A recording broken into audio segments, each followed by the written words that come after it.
home on the range part 1, we saw how good players watch their opponent's actions to figure out what they could be holding, known as hand reading.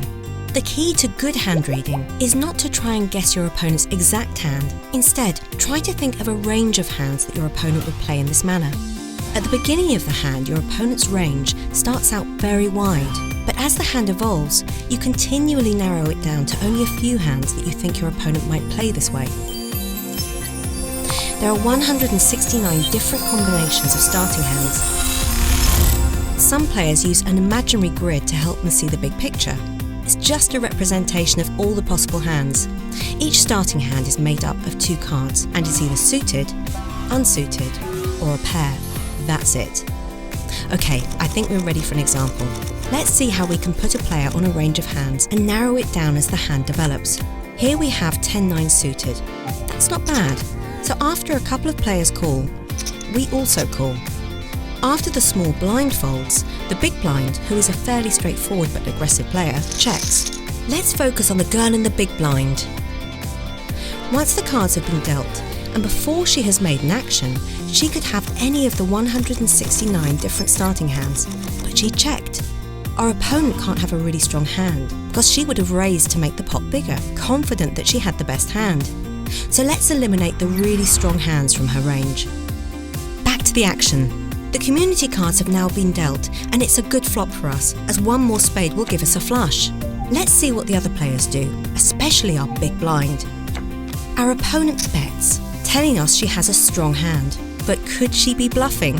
We wouldn't expect her to bluff with a really weak hand like King 4 or Jack 3, because with 3 other players still in the pot, that would be very risky. That means we can eliminate really weak hands. But she could be betting a draw. If she was holding an 8-6 or 6-4, she only needs 1 card to make a straight, or like us, she could have 2 spades in her hand and is hoping to make a flush. Making a bet with a hand like this is called semi-bluffing. Most likely, she isn't bluffing at all and is betting because she really does have a strong hand, such as one with a queen in it, which would give her top pair. Finally, she could be betting because she has a really strong hand, such as 2 pair or 3 of a kind.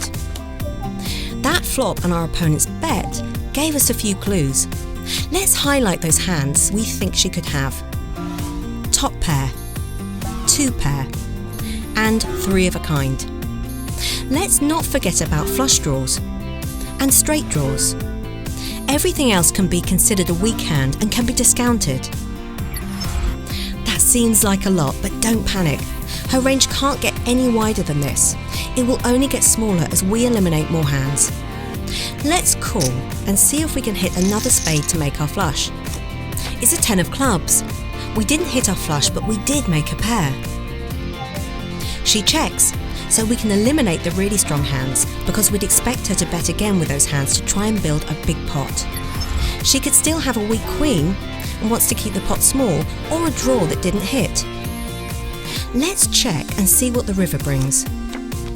The ace is a dangerous looking card because it's another card higher than our pair. We might have missed our flush, but we do still have a pair of 10s. It's not a very strong hand, but maybe it can still win. Let's see what our opponent does. She bets. A lot of players would see this scary looking board and fold, but let's think about her range before we act. Her actions to this point have told us that she either has a hand with a queen in it, which would give her a pair, or she had a draw that was waiting for a card to improve it. First, let's consider a pair of queens.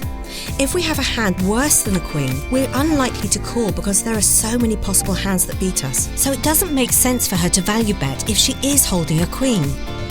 If we have a hand better than a pair of queens, we're very unlikely to fold, so it wouldn't make sense for her to try to bluff either. Remember, when a player bets, it's always for one of 2 reasons: to make an opponent call with a worse hand, known as value betting, or to make an opponent fold a better hand, known as bluffing. In this situation, a bet with a queen is unlikely to make either of those 2 things happen, so we can eliminate these hands. She probably would have checked with that kind of hand and hoped to win at showdown. That just leaves her with missed flush draws and missed straight draws. We beat all of her straight draws and most of her flush draws, but but not all of them. If she had an ace-high flush draw, she would now have a pair of aces. Or, if she had king-jack of spades, she would now have a straight. Any other flush draws we can beat. From the remaining range of hands that we expect her to play this way, only 8 hands beat us. But there are 57 hands that we beat.